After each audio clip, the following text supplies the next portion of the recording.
very noble people. They've historically been the eastern flank of the whole ummah. Yeah. Kashgar, one of the notable cities in East Pakistan, is closer to, Lahore than Karachi is, for example. It's very close to and in the hearts and minds of Muslims of the last century, and it's a shame what's happening. And when we look at this oppression, just like we look at any other oppression on what's happening to our brothers and sisters anyway, it's easy to get a bit depressed, despondent. But it's important to think through our own lens as Muslims, our own worldview, our own aqidah, so to speak, which tells us axiomatically that there's nothing that Allah subhanahu wa ta'ala decrees except that there's more maslaha in it than mafsada, to put it technically, that there's more benefit in it than there is harm. There's nothing that Allah decrees except that there is more benefit in it than there is harm.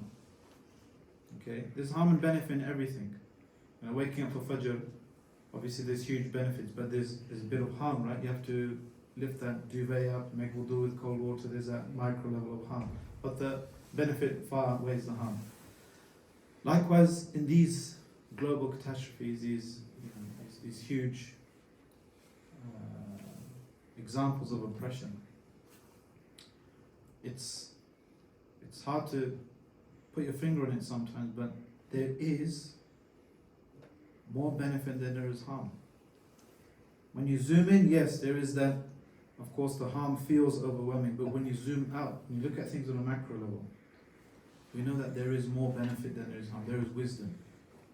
And among the wisdoms is that it's a wake-up call. Just like an individual, they might be far away from Allah.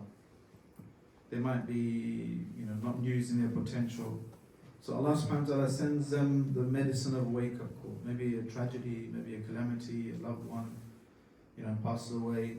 We all know people like this, right? Something happened in their life and they kind of woke up. Same thing goes for nations. As an ummah,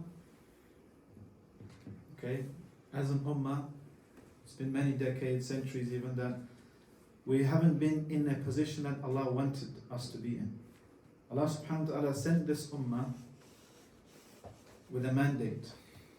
He wanted us to be kuntum khayra ummatin ukhrijat lin-nas. You are the best nation raised for mankind. Why? Because of the blood in your veins? Because of your ethnicity? Because of your DNA? Because of who your parents are? No. Because ta'muruna bil ma'ruf wa tanhawna 'anil munkar wa tu'minuna billah. You enjoin what is good, you forbid what is evil, what is wrong, and you have iman in Allah. This is where Allah subhanahu wa ta'ala wanted this ummah. But at the moment the ummah is, or you could say the ummah was not in that position. Okay? So Allah subhanahu wa ta'ala sent the medicine of calamity. Allah subhanahu wa ta'ala sent the medicine of oppression at the hands of other people, other nations, for this ummah to wake up. And alhamdulillah, this ummah has been waking up. From not just in my lifetime, no, in the order of decades and centuries even. And there's something very unique about this ummah, in that all of it's no coincidence that the downfall or the decay of the ummah on a global stage ushered in or coincided with the single bloodiest period in human history, in modernity, right? Where the organized, industrialized, mechanized, now automated levels of violence, oppression, exploitation, this was unheard of. When the Ummah of Muhammad was a big player on the global stage, right? For 1200 of its 1400-year history, it has been the single or one of the superpowers in the world. Okay, the Ummah of Muhammad. Now, people might zoom into certain things, it's easy to blame any ism or this ideology or that ideology, or capitalism or wokeism or conservatism or liberalism or this ism or that ism. And it might be true when you zoom in, to at the slave labor needed to make a pair of trainers. You could say, look, there you go, capitalism is a problem. But when you zoom into what's happening to our brothers and sisters in Gaza, you can say, okay, look, the violent apocalyptic ideology of Zionism is to blame. Well, that might be the case when you zoom into something, but when you zoom out, when you see all of these industrialized, these high throughput levels of oppression, exploitation, one thing that they all have in common, the lowest common denominator is what? Untethering. Humanity is untethered from anything outside its own desires, its own national interests, its own whims and fancies. This ummah is that tether, or has that tether that the whole world needs. Tether. Funnily enough, Allah subhanahu wa ta'ala refers to it as a rope. وَاعْتَصِمُوا بِحَبْلِ اللَّهِ جَمِيعًا وَلَا تَفَرَّقُوا. And hold fast to the rope of Allah, do not be disunited. All of you together hold fast to the rope of Allah. This tethering is what the world needs again. Okay? And many people have been, with the Gaza genocide we've seen, people are coming into Islam in droves, not just because of the personal, moral, void, the spiritual void, the intellectual void. No, there's something bigger, there's something global that people are looking for. We've seen that the current state of the world, okay, our rulers, our ruling classes, they don't act based on any norms or any rules really. At the core of it, it's you're either a friend or a foe. This is how the world is divided. If you are our friend, if you are our ally, we'll support you. Even if you're carrying out genocide, we'll give you diplomatic cover, we'll give you the weapons, we'll give you the financial aid, we'll give you this, we'll give you that. If you're our foe, we'll dehumanize you. We'll proscribe your organization. We'll spread misinformation about you. That's the crux. And that's how dangerous not being tethered is. Imagine a ship that isn't anchored. It can go to any extreme. And that's why Islam is so desperately needed on a global stage, in public discourse level. Why? Because we're tethered. The Prophet ﷺ was sent to a similar scenario. There was a popular statement in the time of the Prophet ﷺ in Jahiliyyah, because without the tether, that's what you have. You have Jahiliyyah on steroids. You have pre-Islamic ignorance. There was a statement famous among the Arabs, "Unsur akhaka zalimun aw mazluman." Support your brother, whether he's right or wrong. Sound familiar? This is our global world order today, really, isn't it? But the Prophet ﷺ changed the narrative on this. He said, yes, support your brother if he's oppressed, obviously. But if he's an oppressor, you support him by stopping him. By stopping him. This is the tethering that people need, i.e., there is a sense of right and wrong. There is a notion of justice and injustice. There is a notion of right and wrong which is outside, external to our own national interests, our own tribal loyalties, our own, As Mara read the ayah translation, stand firm as witnesses for justice to Allah, even if it's against your own family, against your own parents.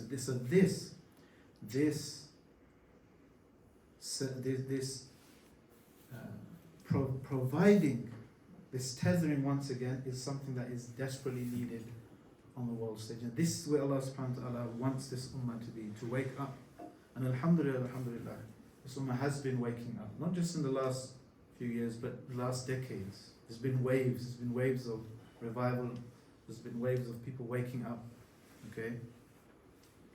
Now, amidst this, so laying the groundwork when it comes to the Uyghurs, for example, East Turkestan, it's easy to say the following sentence, ask the following question.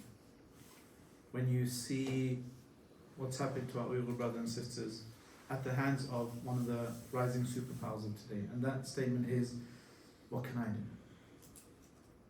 Yeah, and this is probably one of the reasons why it's not, well, it hasn't been as prominent in our discussions in across the Muslim world as it should be. Okay, what can I do? Now, there's two ways to ask this question. There's two ways to utter this phrase. There's this one, number one, what can I do? And there's number two, what can I do? Okay, the same words, completely different sentiment behind them. See, no Muslim should ever say it in the first way. What can I do? Right? Because that betrays that we haven't, that shows that we haven't understood some of our, or we've forgotten some of the basic premises of why we're here in the first place.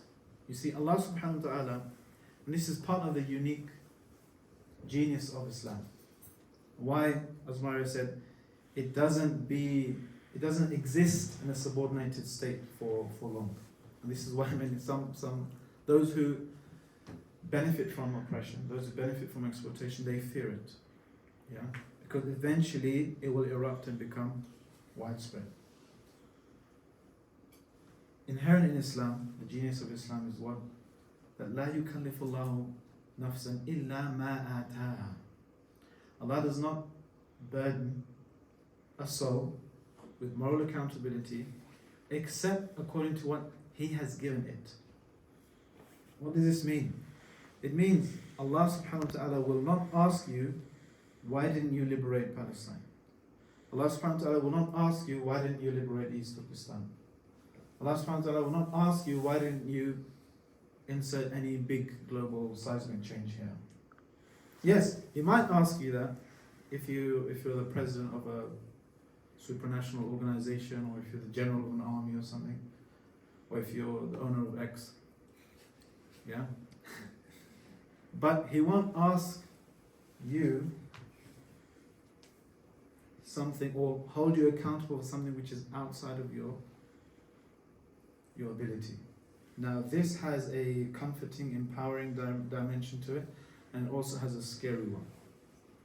Which one should I talk about first? Okay, the first one, yeah? The first one is,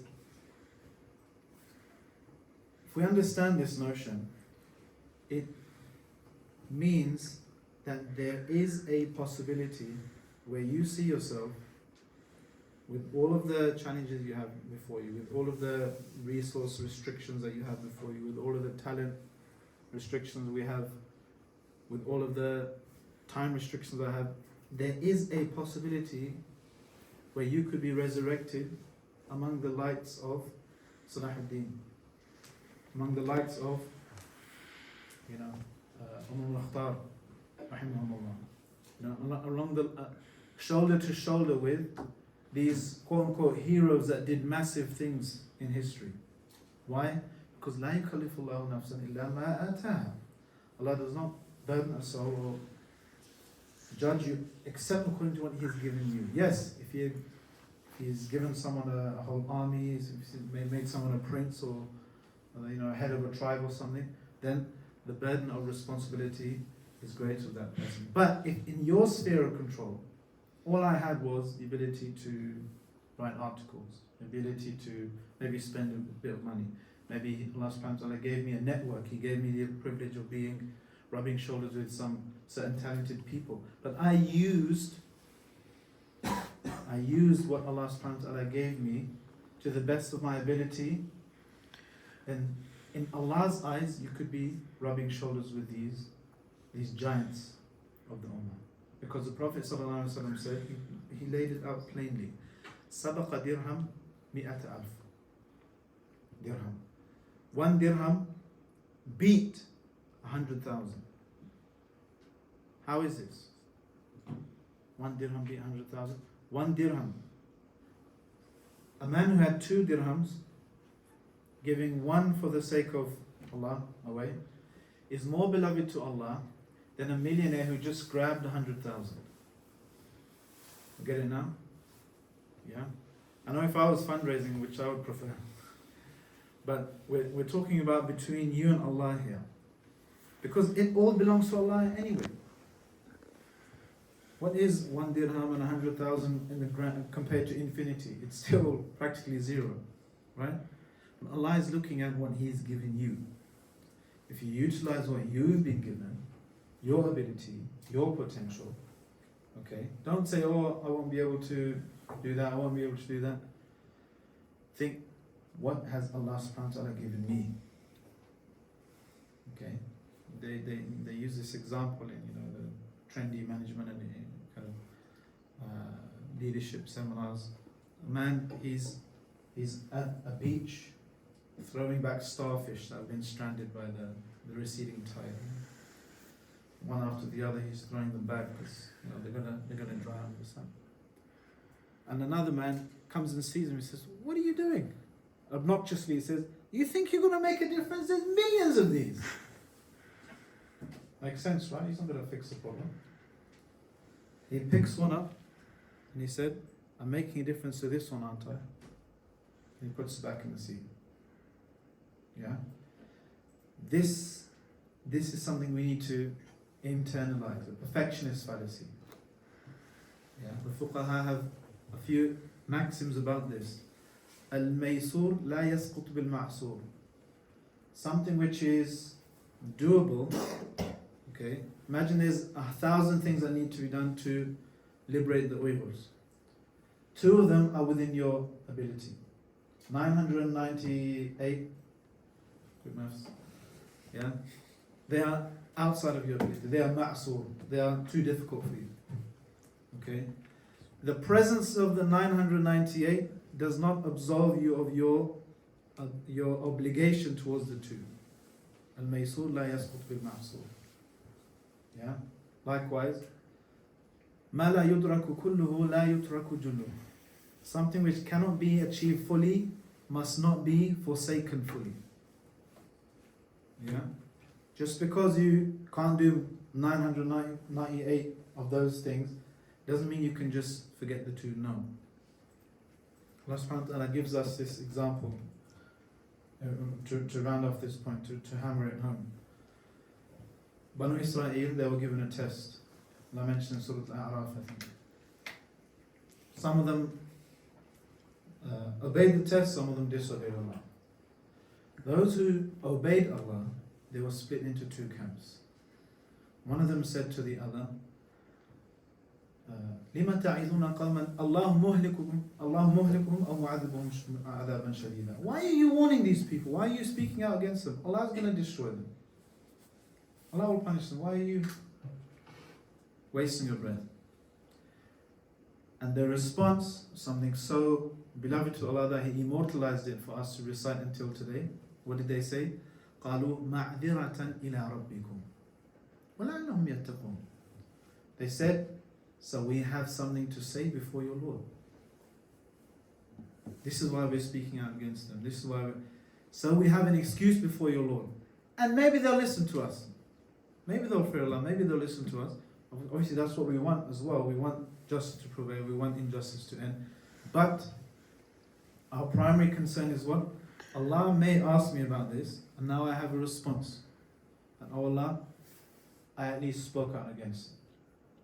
As the Prophet ﷺ said, Mara mentioned, مَنْ رَأَ مِنْكُمْ مُنْكَرًا فَلْيُغَيِّرْهُ بِيَدِهِ.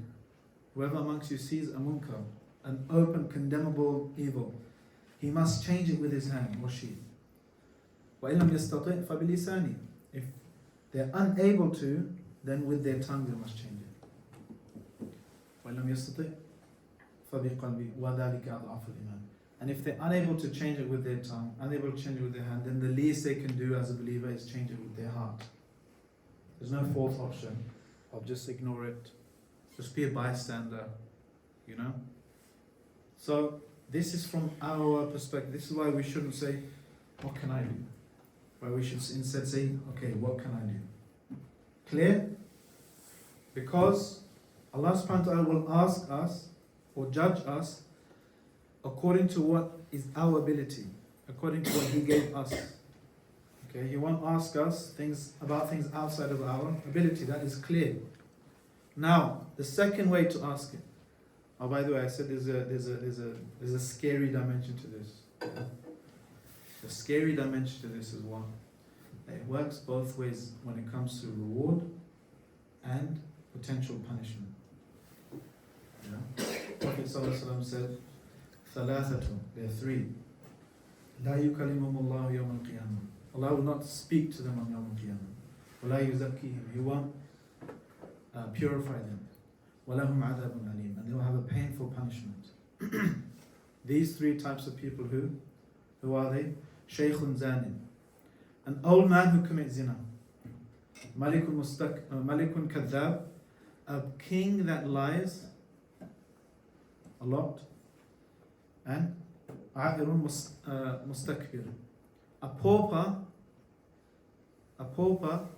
who is arrogant. Right, what do these three things have in common? What are they? An old man who does what? Zina. A king who lies a lot. And a poor person who is arrogant.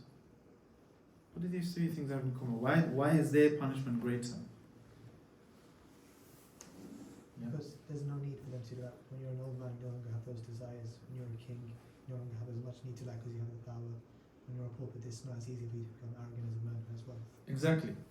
Very good. Did everyone hear that? MashaAllah. I don't need this then. It's almost as though they went against their nature. They went out of their way to carry out this and to commit the sin. Yeah? So it works both ways. How does this work? Allah doesn't judge you except according to what He's given you. The scary thing is, okay, we criticize, we berate King so-and-so and President so-and-so for their inaction and for their oppression and for the... Look at Bashar al-Assad, for example. He oppressed so many people. And they're deserving of criticism, obviously. But if I have 2 employees and I oppress one of them, see where I'm going here? And someone has, some king has 10 million subjects and he oppressed 1 million of them. See where I'm going with this? That's the scary thing. Because it works both ways. Maybe, I should be afraid of this, that I will be resurrected like that tyrant king, like that oppressor. Yeah.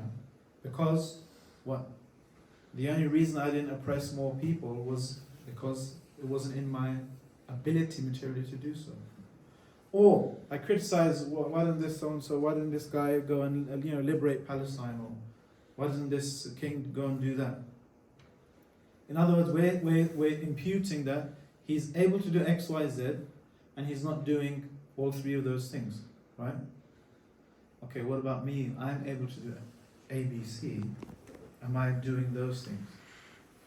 So it works both ways. It's this is the game here. This is why we're here. This is the test of this life. Yeah. Are you going to utilize your potential and do what you can, or are you going to not do that? Okay. So that's the lens that we look at things from when it comes to any oppression. Our Uyghur brothers and sisters, for example. What can I do?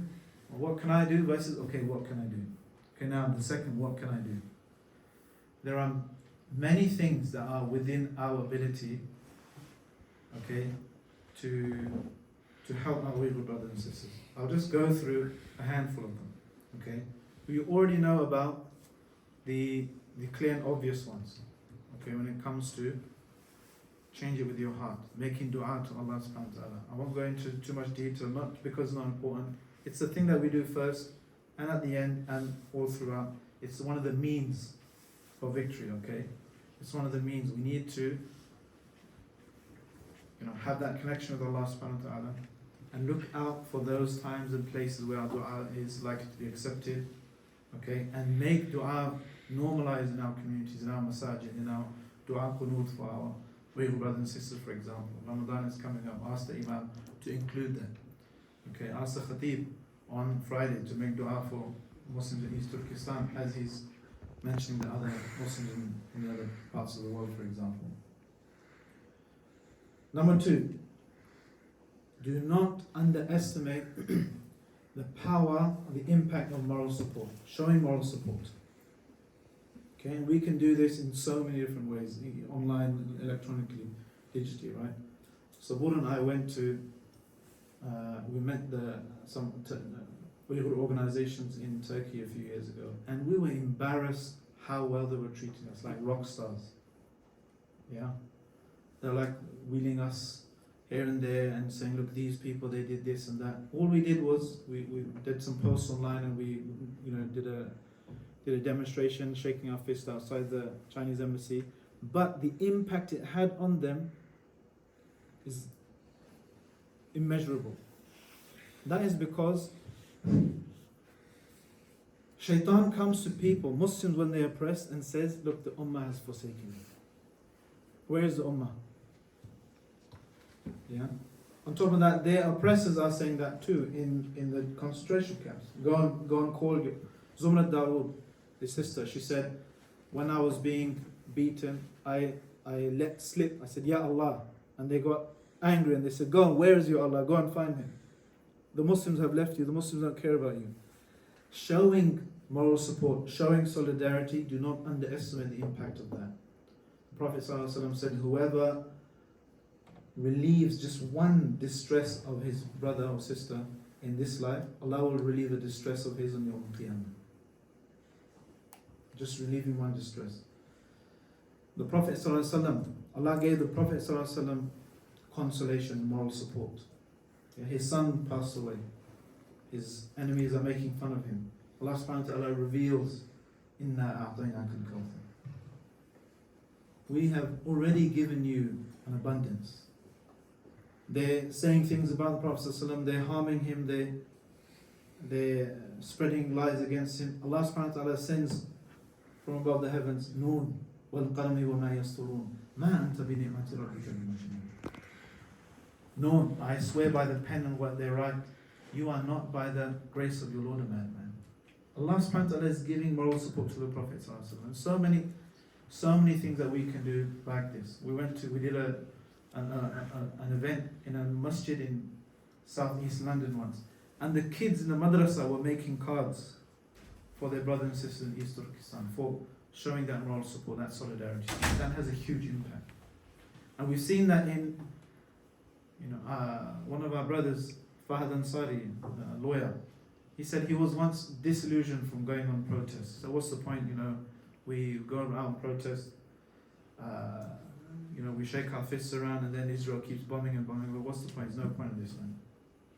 Until he went and visited Gaza, and the Palestinians were like, "Thank you. Whenever we see you, it's like we throw it back in the faces of the Zionist oppressors. We say, look, our brothers, look at London, look at New York, look at Oxford, look at this place, look at that place. Our brothers and sisters are standing with us." So this is one of those things that, what can I do? Do not underestimate this. Showing moral support and sending messages of moral support, displaying messages of solidarity. Whether it's just a little picture outside the university, for example, put it on social media, tag all the relevant people, these organizations that Myra mentioned, for example. Do not underestimate that. Okay. Number 3. I'm going to choose a few. I've got a list of 10 here. Okay. I'm going to choose a few.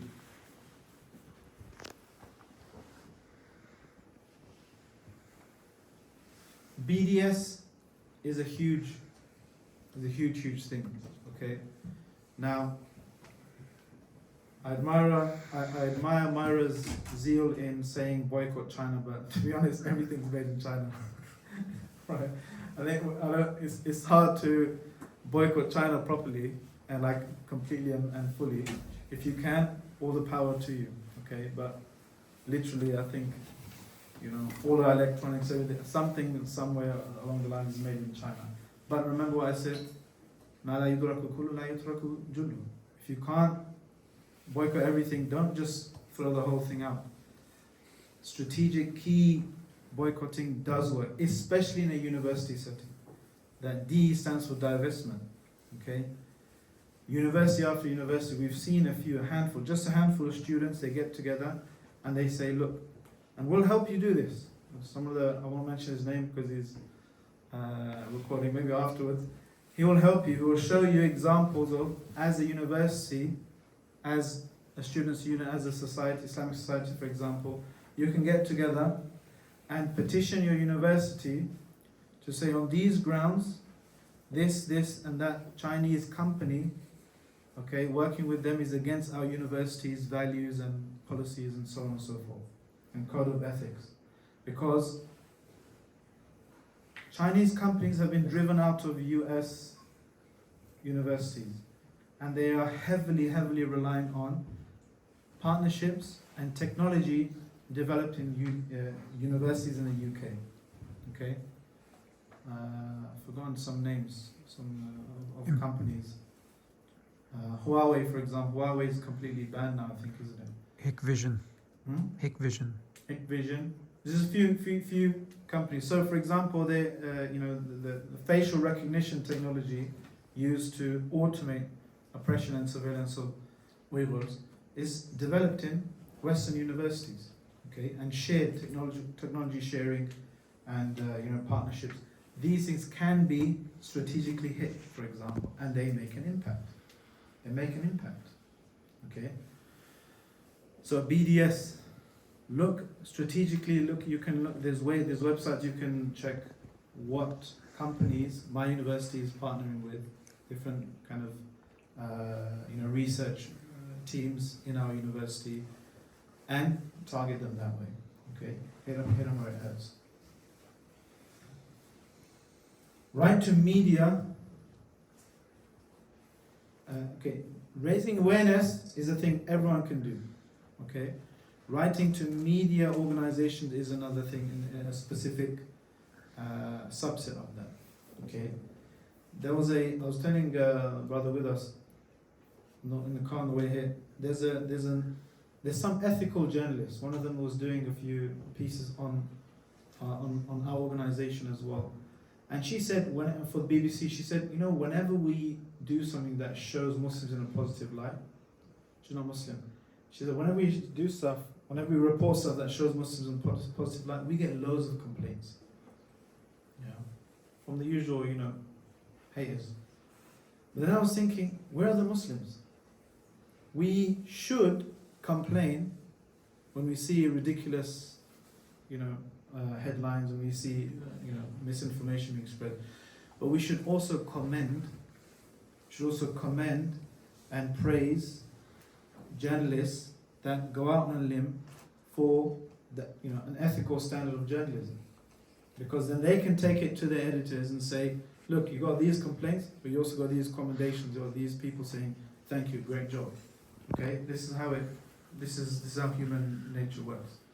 You can extend that to politicians as well, in terms of lobbying, in terms of making a noise about something. Especially the Uyghur issue, this swims in line with our own country's foreign policy. Okay, this is kind of weird for us. Normally it's like us against the government and Israel or so and so, or whatever's happening. But now, remember when we were setting up some demonstrations outside the Chinese embassy, random people were walking past going, yeah, good job. The police were helping us. They closed the road for us. They were like, anything else you need? I was like, I don't know, I've never experienced this before. Yeah, but alhamdulillah, use it. Okay, use it, utilize this. It doesn't mean you're doing things on their, because of them. Because like I said right at the beginning, we are tethered. If somebody is not tethered, they might be good on, calling out the Chinese oppression, but they will be silent on Zionism. They might be good about, talking about the plight of the Palestinians, but they will be silent on the plight of the Uyghurs, because they're untethered. Their activism, their speaking out is based on national interests or whatever, short-term or personal gain. No, we are tethered. even if it's my own cousin who's carrying out oppression, I will stop him, right? I will speak out against that. So this is something I was mentioning that because we can utilize, for example, theyworkforyou.co.uk. Okay, you just put in your postcode. You can do a mass, just kind of signing of or sending of letters, sending of messages to all of the ISOCs, MPs and back home wherever you live, for example, right? Sending messages. Look, I want you to say this message of support for Uyghurs in East Turkestan, occupied by China. I want you to do, push for this, push for that. This is something that is at all of your disposal, and it's one of those privileges that Allah subhanahu wa ta'ala may hold us to account for. What do we do with that privilege? What do we do with that ability? Okay, so raising awareness yourself, raising awareness amongst MPs, for example, or even writing letters to a message to the Foreign and Commonwealth Office, writing messages to media, people in the media, okay, editors, journalists that are doing a good job. Write a message, it has an impact on them. If whenever they do something ethical, they get blasted by haters, Islamophobes, whatever. You giving those messages of support, good job, well done. It has an impact. Okay, and just finally a bit on raising awareness. All of you are probably more social media literate than I am, but it's important. I used to say just kind of ignore certain things. Okay, that kind of raise your blood pressure. That's too negative. That's not in line with your values. That waste of time. But all of us should dedicate some time to, if we are on these algorithmically controlled spaces like X, Twitter, like whatever different platforms, then how fast or slow you scroll through something gives feedback to the machine. Okay. If you see something which is important and needs to be, highlighted more, don't just say, yeah, that's really important, and then scroll past it. No, just even artificially stay on it for a few seconds. Click on it, interact with it, write a comment, share it, whatever. Because that will give a signal to those algorithms that it's of high engagement potential. Okay? Yeah, that's because of its own economic logic, fair enough. But that's if you're there, you have the ability to make something too loud to ignore. Right? Even if they get shadow banned, if whatever they put the brakes on it, they put it on hard mode. You, all of us, all of you here, you have the ability together to make something too loud to ignore online. Okay? And if you see something, some bakwas, as you say, okay, some rubbish, you can see it. That's why I used to say just ignore it, because if you ignore it, if you engage with it because you get angry, it ends up showing it to more people. But now, on X in particular, you just need to scroll underneath it to the people that are fact-checking and highlighting and just engage with those posts.